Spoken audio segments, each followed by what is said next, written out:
My name is Glenna MacGregor. I'm 30 years old. Today is May 4th, 2008. I'm in a StoryCorps booth in Sacramento, California, and I'm here to interview my father, who's going to introduce himself.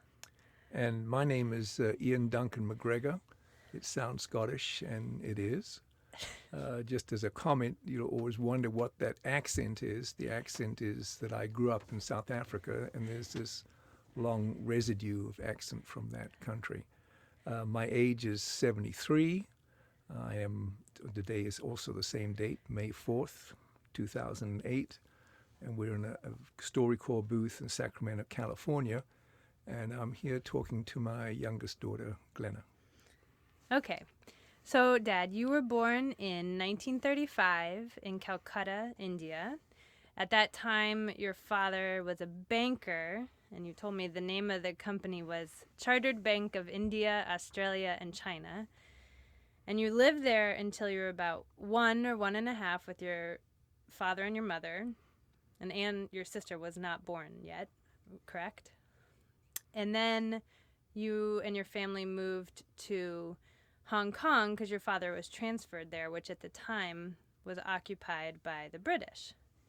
So you were telling me earlier that after you lived in Hong Kong, at some point your family moved to Canton, China, which is in mainland China. So how old were you when that move happened?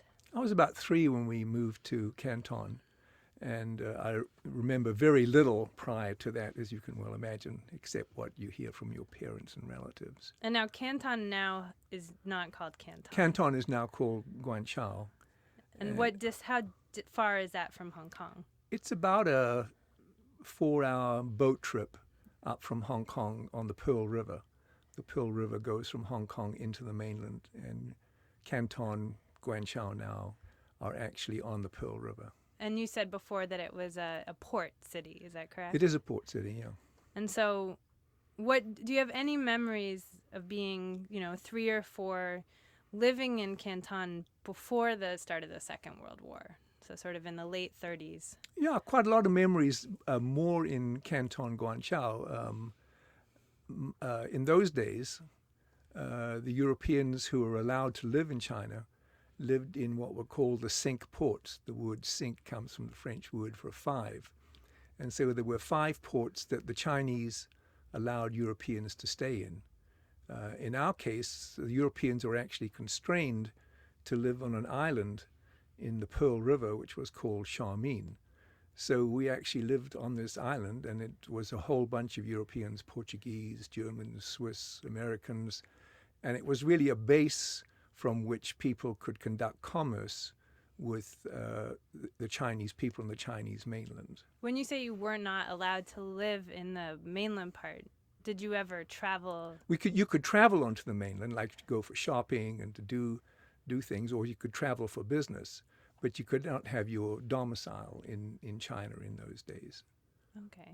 So when you lived on this island, were you staying in houses? Were you staying in bunkers? What was the sort of setup? No. It was a very, very posh, as you can imagine, very upper class kind of environment.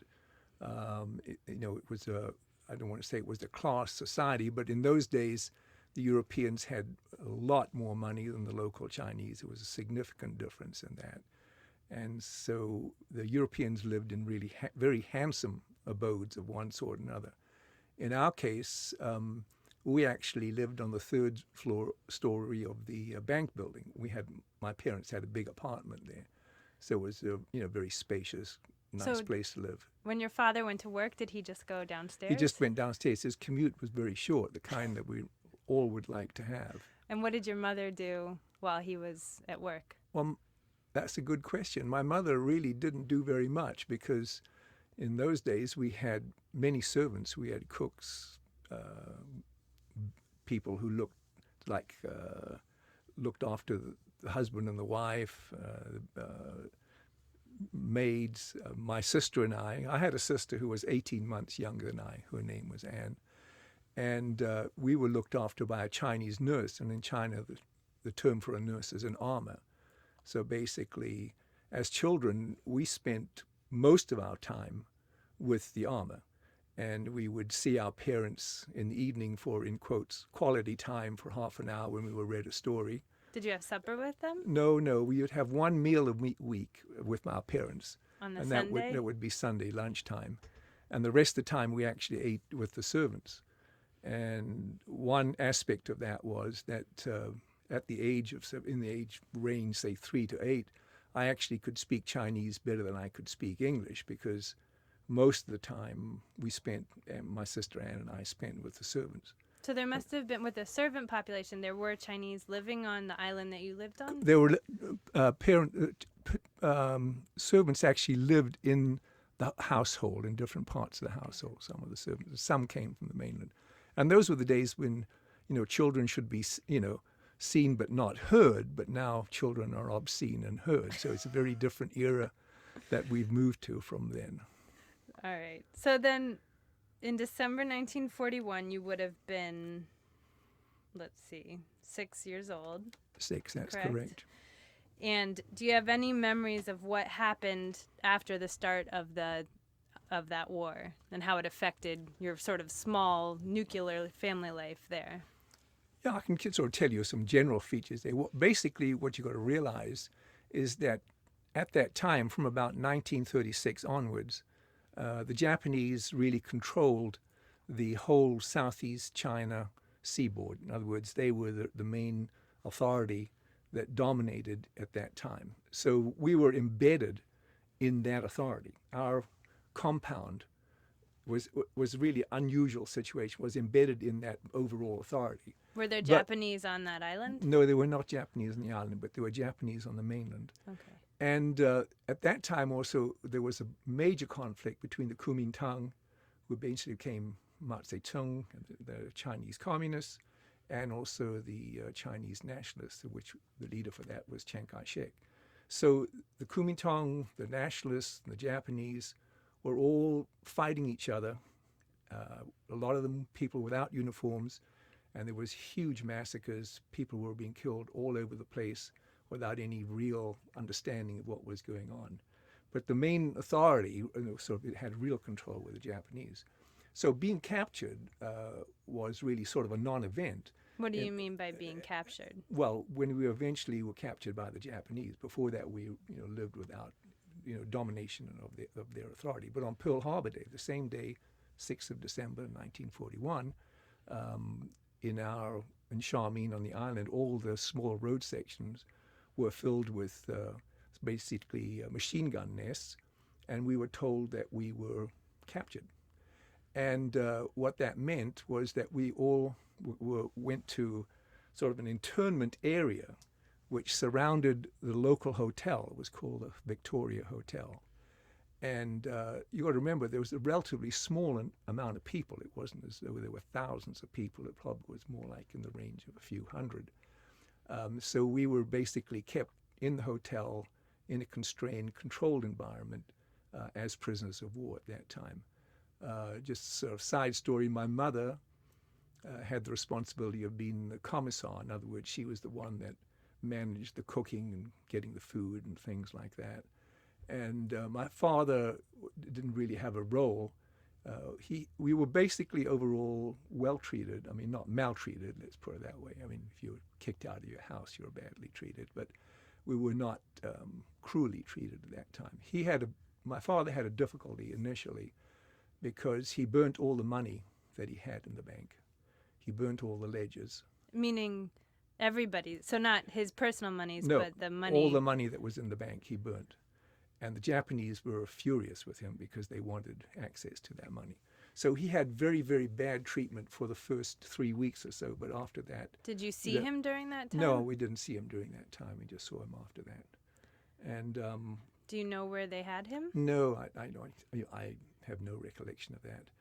And what you've got to realize is that, ironically, in those circumstances, children, like my sister and I, you are so protected from the world that we really saw this as kind of a fun adventure.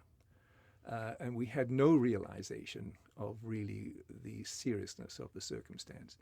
And when we were in the encampment or this internment area, The children were just allowed in and out. The Japanese didn't restrict our access. And as you can imagine, any soldier away from home for a long time, children are always kind of some insight back to their own homes because they sort of carry with them a certain level of innocence that adults don't have. So for the children, which in this case was my sister and myself, we really didn't have an appreciation of the dangers or the problems at all. You were so protected by your parents. What did you do all day? That I can't recall. We probably played around, played games just like we did in before. There was no school? Because by then you were 6. Well, my father sent us to a Catholic school where he would get free schooling because he was the accountant for the school. He's a banker, remember? So he should have known something about accounting. And so for the first few years, we were at a Catholic school. Now, if there were such formal things as grades in those days, I doubt it. It was probably a much more informal kind of educational environment, I would suspect. But during the internment period, did you go to school? Or We probably didn't go to school during that time, but I really don't recollect. So how long were you in that encampment? We were there, difficult to say, but of the order of 6-8 months, something like that. Was your Amma there with you? No. All the servants were taken away. So did you see your mother more often? Yes, I did. We had a much more nuclear family at that stage than we'd ever had before, interestingly enough. But then all the prisoners were taken from Canton to Shanghai.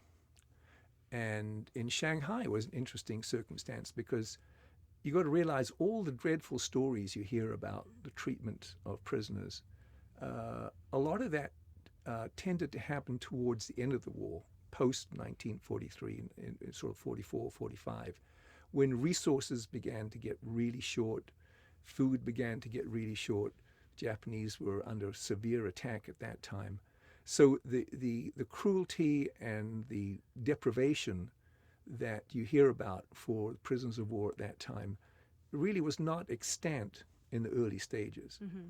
So what happened with us was that when we arrived in Shanghai, the ship was interesting, by the way. It was just a Japanese cargo ship, and they probably had about 300 or 400 passengers, had one bathroom for all passengers.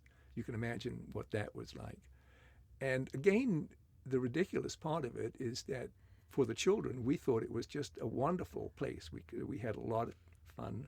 And again, it's just you have no sense of reality. But when we came to Shanghai, we were put in a huge warehouse, and the British citizens in Shanghai were told that we were their responsibility. Whose responsibility? We were the responsibility of the British citizens who were then under house arrest in Shanghai. Okay, so you were joining up with other British citizens. Correct. Okay. And so what happened was a family called the Hawkins from Shanghai came down and took two families, our family and another family that had two young girls. They were both older than my sister and I. And they had a rice plantation on the edge of town. And we went out and stayed under house arrest in the rice plantation. But it actually was a very beautiful place to live, and it was very comfortable. There was no problems there whatsoever. So we were fairly lucky from that point of view. Were your mother and father with you? Our whole family was always very fortunate. We were kept as a nuclear family all the time, and we're not separated. Was Janet born? Janet was not my truly youngest sister, who is 8 years younger than I. She wasn't born later till we got to Johannesburg. Okay. So, so we stayed. Shall I proceed? Yes, you stayed at the rice plantation. So we stayed at the rice plantation, and then I got malaria and went to some hospital somewhere. I don't know. I can recollect the hospital, but I can't recollect where. What was it like? It was terrible because it was in a huge open area with many, many beds and many, many sick people. They kept the lights on all the time. Were they all Europeans? They were all Europeans, yes.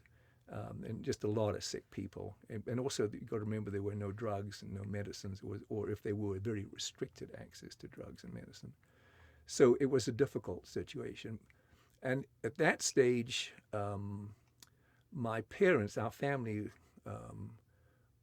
for what reasons I do not understand, we were selected to be involved in a prisoner of war exchange. So that the British government was exchanging a number of Japanese prisoners with a number of British prisoners. And fortunately, we were amongst that population. How many British were selected, if I you know? don't know how many, but I'm just thinking of the size of the ship. It could have been a few hundred of that kind of order, because it was a big Japanese liner, which was a fairly big ship. It was called the Tatuta Maru. Maru is the Japanese name for ship. And so we basically were assembled at the docks, and my parents hid the fact that I had malaria because they were fearful that if they had a sick child, they may not be allowed to take a sick child on board. So we went on board and got out to sea, and of course it soon became apparent that I had malaria. But then at the same time, I caught amoebic dysentery. And I was really deathly ill at that stage. I don't remember anything of that voyage. We were at sea for of the order of 3 months. I mean, that kind of length of time, because the ship was trying to dodge and escape submarines and other military ship that may have harmed it. Although the side of the ship had a huge hospital cross on it, to indicate that it was filled with civilians and not with military people. And during the voyage, I basically spent my time in the children's nursery, which they made into a sick bay. And what happened was I was sufficiently ill that the captain thought I was likely to die. So he didn't want to have a death on his ship. So he put into the port of Lorenzo Marques, which is now called Maputo, which was then part of Portuguese East Africa, but is now Mozambique. And he just dumped the whole family off in Lorenzo Marques. Well, where were you supposed to get off at? Well, we were supposed to get off in Southampton, where the prisoner of war exchange was going to be made in Southampton in England, yes. So we were, I don't know what I suppose you could call us, refugees at that stage, a refugee family in Lorenzo Marques with no support, no money, no resources whatsoever. Did any other British families disembark there and stay there? No, we were just the only family that, and somehow we stayed there for a short period. I do recall that. And then somehow my father decided that he would cross into South Africa. The port of Lorenzo Marques is about 200 miles from the boundary with South Africa. Now, in those days, South Africa was called the Union of South Africa, and it was part of the British Commonwealth. The sun never set. That was the days, that kind of era. So my father crossed over the border, took the family, and so once we got into South Africa, we were now British citizens again, and we had full citizen rights. And my father could communicate with his employer, the bank, and they sent him money and got us reestablished and got us going again. So really that was our very fortunate way out of a very difficult situation. And how did you make the trip from Mozambique to South Africa? By train. We took a train from one. So now what city in South Africa were you? And then we went to Johannesburg initially. And what happened there was, as soon as my father established us, he rented a house basically, he took off and went back to India to join up for the Indian military service, the secret service, because he understood some of the languages in that area. And my mother was left with myself and my younger sister Anne, and that was when Janet was born in South Africa. So she probably was conceived somewhere during the time of our internment and was born at that time. So that started our life in South Africa, and that's what really changed my center of gravity, so that it really became, had a South African schooling, like sort of the American equivalent to the K through 12 sort of. So how old were you, let's say, when you were settled I in would South have been Africa? about 8 or 9 in that boundary. So it was approximately That 19. It was 1943, 44. Okay. And so I know that you eventually ended up at a boarding school in Durban. So how was that decision made? Well, I don't know. I wasn't involved in making any decisions in those days. I was told what to do. But initially we were at a boarding school in Johannesburg, actually at a Catholic boarding school. Co-ed? No, no things as co-ed schools in those days. And well, there may have been co-ed schools actually. I never had the experience of one. So initially I was at a boarding school in Johannesburg for a couple of years, at a Catholic boarding school, and then, for reasons I'm not 100% sure of, my parents decided that I should go to a boarding school near Durban, South Africa, which is down along the coast, southeast coast. And the name of the school was Kearsney College. It was a wonderful place.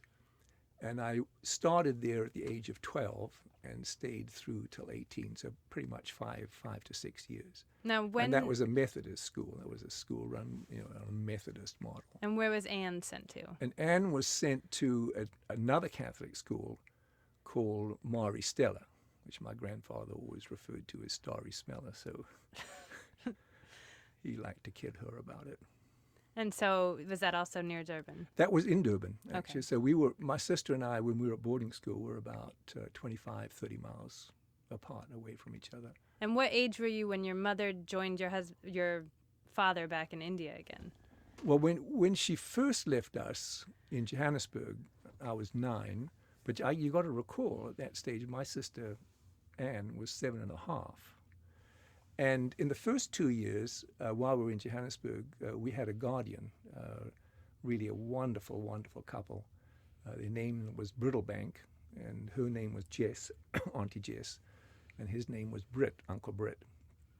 And they were very, very generous to my sister and I. And I think we really saw them as parents, and they sort of treated us as their children. They had no children of their own, although they had a lot of nieces and nephews that we sort of became part of their family.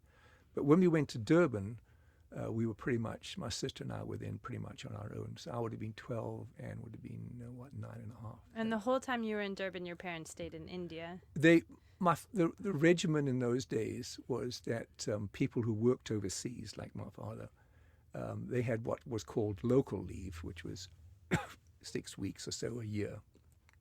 And then once every 3 years, they would have what's called home leave. And what that meant, that the people would go back to England being in quotes home in those days, and they would then get reestablished with a new position and new location. And it was during those home leaves, my parents would come to South Africa to visit us for 2 or 3 months, usually for a vacation or something like that. So we saw them about once every 3 years, that kind of frequency. And did you ever visit them in India? I went once. That was a good story, because in those days, people didn't travel around by plane. There were no international commercial flights. You traveled by boat. So I went on a tramp steamer. A tramp steamer is like an old cargo boat, and carries about 6 to 12 passengers. And it was a wonderful trip, because it left from Durban and it went to the ports of Beira in Mozambique, Mombasa, Dar es Salaam, Zanzibar, Karachi, Bombay. Then I took a train across India from Bombay to Calcutta, spent 2 weeks with my parents, turned around and came back. How long did that journey take? It took about 3 weeks total. Each way? Each way, yes. But it was, I thoroughly enjoyed it, because at each port of call, while they were loading and offloading cargo, passengers were allowed to visit and tour around. And how old were you at that time? I would have been about 14, 15 at that time, in that kind of age. And you said before Anne didn't go Anne with didn't you. go on that occasion. I don't know why. I often wonder about that, actually. She may have had some other vacation plan that she didn't want to go. So on your holidays from school where you weren't visiting with your parents or you weren't seeing or they weren't visiting you, what would you do during the time off from school? Well, as you can imagine, children like my sister and I were very independent, say, in contrast to the modern child. We really managed our own lives. The structure we had was provided by our schools, which was excellent structure. We were both fortunate enough to go to really good schools that had stern discipline, but very, very fair. And you felt that the structure of the school provided you with a place that you could trust. So it was a very, very trusting and respectful kind of environment that we had. But in terms of our vacations, my sister and I would basically plan our own vacations. And what that really meant was that we tended to go and stay with friends in different parts of the country. One or two times we actually stayed together with friends, but most of the time we stayed independently. I had one occasion where we're getting very, very close to the vacations, and I really was concerned because I had nowhere to go for a vacation. And so I went to our headmaster and said, look, what do you think I should do under this circumstance? And he said, look, don't worry. If you can't find somewhere to go, there's always a room in the school for you, so you'll be okay. But I did find somewhere to go, so I never had to sort of capitalize or take advantage of that. And you've told me before about going down to the harbor at Durban and swimming. Well, when there was one vacation where my mother was had come to South Africa, and she rented an apartment in Durban right on the beach. And it just tells you such a difference between sort of our era and the modern era. I mean, our mother used to take us to the docks, leave us there for the day, while we walked around the docks from ship to ship, talking to the people about the cargoes that were taking on off. As a child, I was very interested in geography, so I was interested to see what cargoes were loaded and offloaded. And, we used to have this game, a port starting with A and a captain starting with A and a cargo starting with A. It's like, blind man's buff or something. But we literally my sister and I would walk around the ships. The sailors would invite us on board for a cup of tea and a cookie, and we'd walk off. And then at the end of the day, we'd end up, because we walked through the dock, we ended up on the beach, and then we'd walk home along the beach. But it's really more a commentary on just the kind of freedom that was extant for young people at that time. You really didn't have whether the reality or just a perception, that you were in danger or not, but you didn't feel in danger whatsoever. And so, and your whole life was like that. Basically, you had in our case, we had very, very little, if any, supervision, if you know what I mean. The school, on the other hand, gave you, really strict supervision, of course. So living in South Africa in that time, how aware were you of sort of any racial tensions or political tensions? How often did you see Native Africans or interact with them, and in what way? Well, you interacted with Africans all the time, because you got to remember the whites were a minority. But you always interacted with them as really like in a very paternalistic relationship. The most time you interacted with Africans was really as servants. And so it was really very, very different from what it is in say, in the States today, particularly, for example. The one good thing was that our school had a very, very sort of liberal policy, and they really sort of encouraged the children to sort of realize that we were all the same, and that there really was no justifiable basis for prejudice. On the other hand, there was prejudice. I mean, and even what we didn't think was prejudice really was prejudice.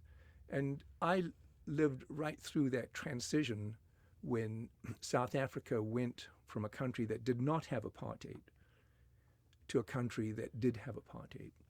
And what apartheid meant, it was really a legal boundary which said that the government and the individual could use the force of the government to enforce their prejudice.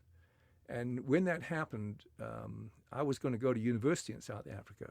I just really was so upset about it. I just went down to the docks and got on a boat and left, because I didn't want to live in a country where there was public prejudice. I mean, you can't really get around the difficulties of individual prejudice, but you can't really enforce individual prejudice, but you can enforce governmental prejudice. So the school, I think, effectively gave you sort of insights into what was going on, but in practice, you really practiced pretty much like every other South African. Just as an aside, in 1976, I was on sabbatical in Princeton, and there was an article in Time magazine about people in South Africa who were under house arrest. And it listed about 21 people, and I knew 16 of them.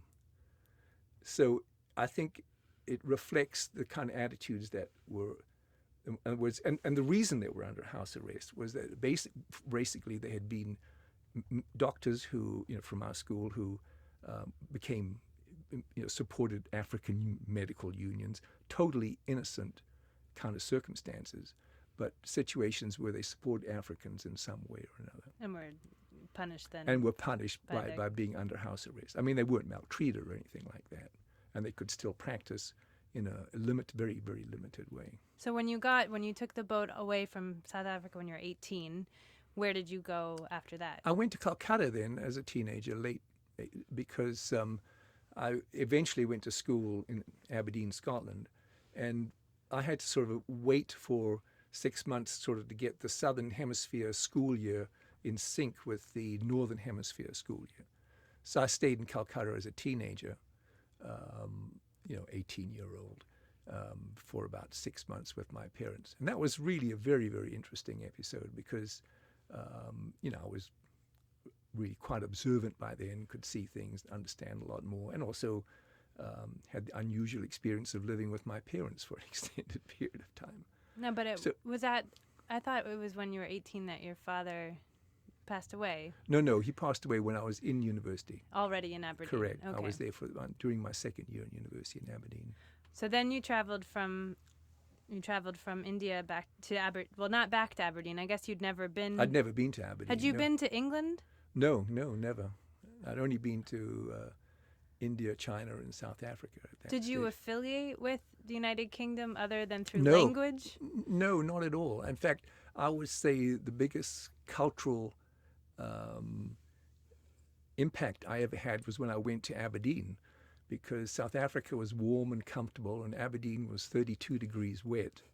And the Scottish people the term they use is doer. And what the word doer means is they're withdrawn, they're quiet, they're not openly friendly. And it takes a long time to get to know them. I was very fortunate in the sense that when I went to Scotland, at that time there was conscription. So I was forced to join up, and I joined the Air Force, the Royal Air Force, and was trained as a fighter pilot. And that offered me an opportunity to make friends with people that I normally wouldn't have made friends with. So I sort of had a cushion into the sort of UK environment through that mechanism. And what year would that have been? That would have been 53. I'd overlapped for the last 2 years with my university because it was similar to the ROTC. They was called the Royal Air Force Volunteer Reserve. They changed our status during the period of service. So that was great because then I could go to university and do my national service at the same time. But that I always feel for me was the biggest cultural barrier. But the Scots, once you get to know them, then they're wonderful, wonderful friends. Every year just got better and better. But that first episode, stepping into Scotland, seemed like a very different world from what I'd grown up in. And then, not to fast forward through your narrative, but just to get where we are today, you then went to Canada. Is that correct? With the Correct. Canadian... I went to Canada, Canadian Geological Survey. I'm a geologist, by the way. Yes, I know. Yeah. And how long were you in Canada? You actually became a Canadian I became a citizen? Canadian citizen for a while. That's right. And How long were you living there? probably from about 58 to 60, 64. There was a lot of overlap because I went to Princeton from 60 to 64, which meant studying. I went there for a PhD. It meant studying there during the winter months, but then I worked in Canada during the summer months. So I was in both places for a while. I was in the U.S. on a student visa at that time. And then when did And you finally move to the United States permanently? after I got my degree at Princeton, so that was 1964. That's when I changed my visa status and came here. And then at what point did you naturalize and become a In U.S. citizen? 1989, by that time, I had an American wife and 6 American children, so I decided that I was a stranger in my own family and it was time to become an American citizen. And I just, one commentary is that for an immigrant like myself, I've been very fortunate and had just a wonderful life in the United States. It's worked really, really well for me from many, many points of view. And when we were driving in the car, you pointed out on our way here that you've been in the United States, of everywhere that you've lived, you've been here the longest. Correct, because I came here in 1960 the first time. Yeah. And I've been, so it's basically, what's that, 40, almost 50 years. So my adult life has been really in the United States. And you mentioned you have 6 children and you have 10 grandchildren. I counted them, if we count all levels of relationship. Correct. And so one thing that I talked to you about before this is sort of, your children, you raised them in the 1960s, 1970s, 80s in America. Obviously a very different time period than when you yourself were coming of age. And so I'm interested in hearing how you relate to the world through your children when there's such a difference in sort of the world you grew up in that's really not available anymore and the world that you've watched your children grow up in. It's a difficult question because in a sense, you relate to your children very much through the sets of emotional responses that you've developed over time. And those emotional responses are really probably very comparable from one type of upbringing to another type of upbringing. And also you probably have a comparable kind of distribution, within the community. And I don't see myself drastically different from that perspective.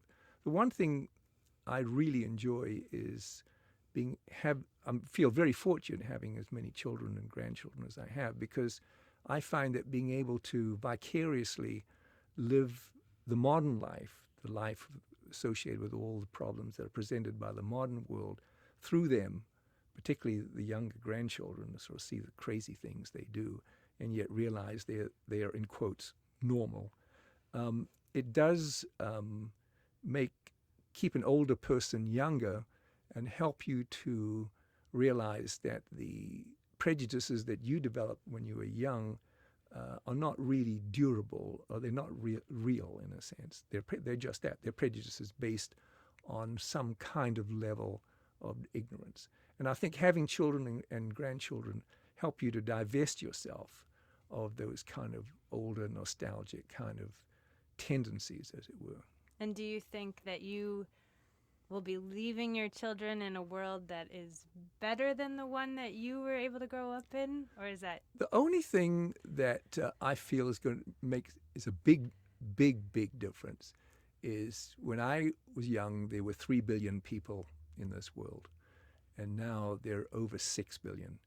And I feel that all the problems attendant to overpopulation are going to have a much larger impact on my children and grandchildren than they had on me. And I think those impacts are going to be really, really significant. So I grew up in a much more open, freer, less frightening world, I think, than our children today.